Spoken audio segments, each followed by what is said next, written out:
Masya Allah. Jadi udah kacau. Hafid Quran, good looking, hafid Quran, fasih bahasa Arab, itu jadi pintu radikalisme katanya. Ini apa? Justru dari Al-Quran kami belajar. La yanhakumullah 'anil ladzina lam yuqatilukum fid din wa lam yukhrijukum min diyarikum an tabarruhum wa tuqsitu ilaihim.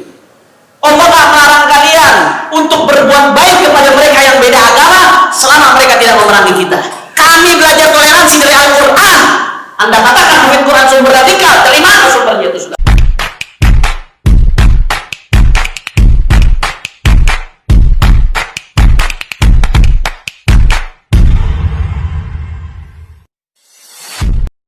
Mesti paham dulu, apa sih definisi nikah?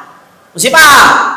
Nah, kita mau bahas tentang Yusuf misalkan. Lu mesti tahu dulu Yusuf yang mana orangnya. Jangan ibu-ibu dong ngoceh nih. Oh si Yusuf tuh, dia kawin lagi tuh sama begini. Udah gitu lak bini ditinggalin, kagak dikasih nafkah. Terakhir baru ibu yang nanya, Anda jangan ngomong, Yusuf siapa sih? Kan kagak nyambung kalau begitu. Itu mau bahasin, mesti tahu dulu yang mana. Itu namanya tasawur. Makanya mau bahas nikah, mesti tahu dulu. Nah, nikah itu apa sih? Kayak sekarang nih, orang nih banyak kebelingan. Khilafah dimusuhin sedemikian rupa. Masalah khilafah. Saya nggak yakin orang yang ngoceh anti khilafah tuh paham anti khilafah apaan, saya nggak yakin. Coba tes, tanya definisi khilafah apaan sih? Ente kan teriak-teriak mulu anti khilafah. Definisinya apaan sih sehingga ente tabrak-tabrakan dengan NKRI? Kayaknya dosa banget khilafah. Tanya dia. Ini pembusukan, saudara. Pembusukan. Kita ini NKRI, kita Indonesia dengan dasar Pancasila. Tapi khilafah dosa apaan mau dimusuhin? Tapi ada tuh Beb yang ngusung khilafah, togut-togutin NKRI, itu salah dia, bukan salah khilafahnya. Kalau ada orang yang salah paham dalam memahami khilafah sehingga dibentur-benturkan dengan KRI, jangan salahin khilafahnya, salahin pemahaman merekanya. Jangan khilafahnya malah dimusuhin, betul? Jangan salah paham. Paham dulu definisinya apa. Khilafah itu kata Imam Al-Mawardi,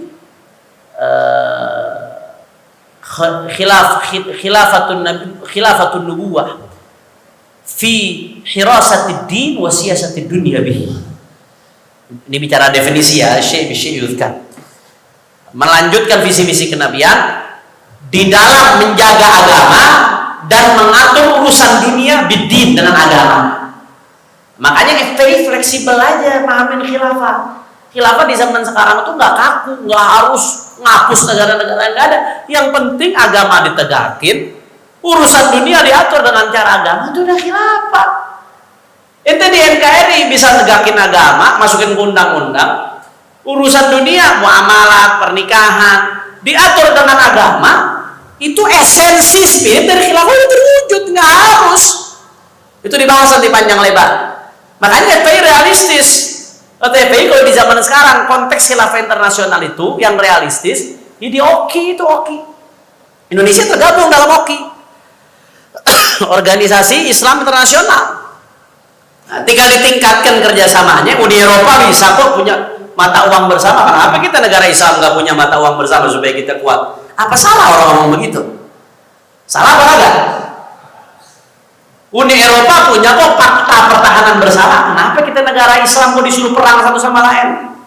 Negara mayoritas Muslim, kenapa kita nggak punya fakta pertahanan bersama? Mereka bisa kok Uni Eropa masuk satu negara dengan lainnya nggak pakai paspor. Kenapa kita mau ke Malaysia aja tetangga kita sama-sama negara Islam susahnya setengah mati. Mesti pakai paspor, mau nikah lintas negara susah bener. Itu realistis aja sekarang. Orang-orang barat punya satelit. Kenapa kok kita gak punya numpang? Coba negara-negara Islam patungan beli satelit. Kira-kira bisa nggak kalau mau? Di zaman sekarang kata Syekhul Azhar sama seperti yang Imam Besar katakan, ini khilafah zaman sekarang begitu dah. Negaranya tetap Indonesia, Malaysia tetap Malaysia. Yang penting nilai syariat itu diterapkan. Kemudian hubungan antar negara-negara Islam internasional itu baik, sehingga terjadi kekuatan di antara mereka. Contoh sederhana seperti ini Eropa. itu udah khilafah selesai. Kenapa jadi ente musuhin? Ini berarti yang musuhin, yang bener-bener ngebusukin terus-terusan, emang nggak pengen umat Islam bersatu kuat tuh, nggak pengen, saudara. Takut bener mereka, nggak pengen umat Islam bersatu kuat, karena akan jadi sebuah kekuatan yang besar. Karena umat Islam di Indonesia saat ini, kalau di dunia berdasarkan sebagian data, ada data yang mengatakan udah terbanyak jumlahnya di dunia. Tapi ada yang mengatakan terbanyak kedua secara jumlah terbanyak kedua. Nah, jadi begitu. Pahamin dulu khilafah itu apa sih? Andai kata ada sebagian yang memahamin khilafah, ya salahin dianya. Jangan nyalahin khilafahnya. Paham apa enggak? Paham atau tidak?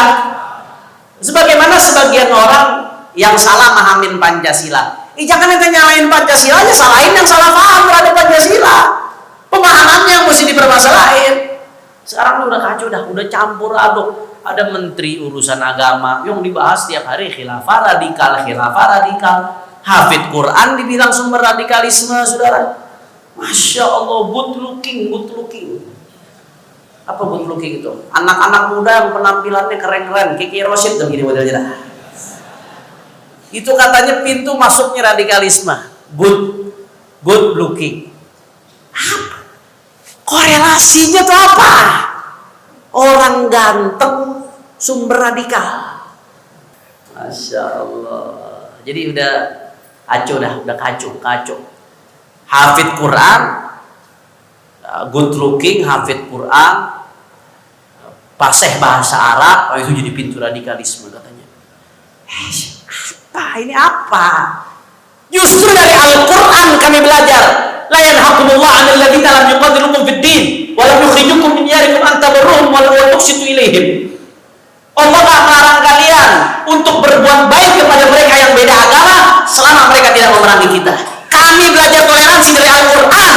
Anda katakan hafid Quran sumber radikal, dari mana sumbernya itu, saudara? Betul? Kami belajar rahmah, wa ma arsalnaka illa rahmatan, dari Al-Quran. Wallahi kalau nggak ada Al-Quran kami nggak tahu rahmat, saudara. Kalau nggak ada Al-Quran kami mungkin satu sama lain masih saling makan makanan antar orang seperti orang-orang dulu, saudara. Al-Quran yang ajarkan kami rahmah, Al-Quran yang ajarkan kami toleransi. Para hafid Quran itu yang bikin umat jadi adem.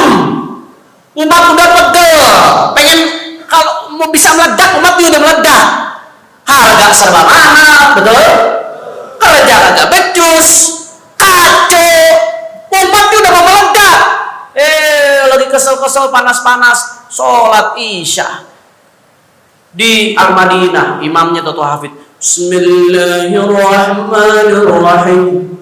Alhamdulillahi rabbil alamin. Ar-Rahmanir Rahim. Maliki yaumiddin. Iyyaka na'budu wa iyyaka nasta'in. Ihdinas siratal mustaqim. صراط الذين أنعمت عليهم غير المغضوب عليهم ولا الضالين.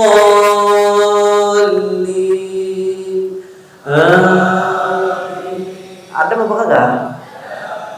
Orang udah panas sih, umat udah panas, sudah mau radikal. Gara-gara hafid Quran jadi pada adem, saudara. Jadi kebalik.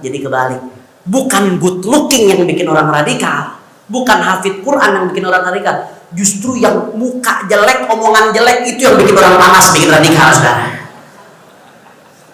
Betul. Jadi udah ngaco dah, udah kagak ada korelasinya dah. Udah ngaco-ngacoan. Kenapa? Itu tadi. Karena definisi had dari radikalisme udah kacau. Definisi dari radikalisme sendiri udah kacau. Sehingga turunannya jadi kacau. Definisinya udah dijadikan politis. Radikalisme itu apa ya? Yang nggak setuju sama rezim, mengkritis itu dianggap radikal. Yang ngeritik orang korupsi itu radikal. Yang ngeritik penanganan corona yang kacau itu radikal. Yang nuntut mereka yang menistakan agama itu radikal.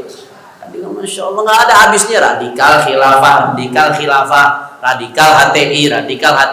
Saya bukan belain HTI, bukan. Tapi setahu saya yang bikin Pertamina rugi 11 triliun bukan HTI, saudara. Betul? Yang hak, ya Allah, dadah panjang air ntar kirosi teh dikena. Ya, jadi bukan khilafah yang bikin Pertamina rugi 11 triliun. Justru Indonesia punya hubungan baik dengan khilafah, terlepas dengan film khilafah itu kontennya apakah 100% benar atau tidak, tapi tidak bisa dinafikan. Indonesia punya hubungan yang baik setidaknya dengan khilafah. Setidaknya Indonesia punya hubungan baik dengan khilafah Utsmaniyah, di Aceh itu jelas ada hubungan secara langsung, dan kerajaan Aceh itu Kesultanan Aceh pada saat itu melebar, bukan cuma di provinsi Aceh yang saat ini saja, termasuk di Jakarta itu ada kantor konsulat khilafah Utsmaniyah. Nah, itu dulu orang-orang umat Islam di Jakarta kalau pengen ngadu tentang kebiadaban Belanda, ngadunya ke situ, ke kantor konsulat khilafah Utsmaniyah yang ada di Jakarta. Sekarang jadi museum tekstil. Kebetulan konsulnya dulu kakek saya, Sayyid Abdul Aziz Al-Musawi. Sayyid Abdul Aziz Al-Musawi punya putri beliau, nenek saya, nikah dengan kakek saya Al-Habib Abdullah bin Alwi Al-Attas. Itu di museum tekstil. Itu konsulat, kantor konsulat khilafah Utsmaniyah dulu. Jelas hubungannya. Dosa apa khilafah tuh disalahin, dimusuhin tiap dosa apa? Dosa apa? Yang ngerugiin negara rombongan sono, yang nyusahin rakyat rombongan sono, yang ngeruh kekayaan alam rombongan sono, yang disalahin khilafah. Kira-kira yang begini waras apa kagak? Waras apa kagak? Mesti sering-sering ngaji di Al-Madinah tuh biar waras. Kira-kira jelas atau tidak? Nih, berpun ngerempet ke sana-sana nih tadi, kembali ke definisi. Kalau mau sesuatu jelas, mantepin dulu definisinya apa? Jelasin.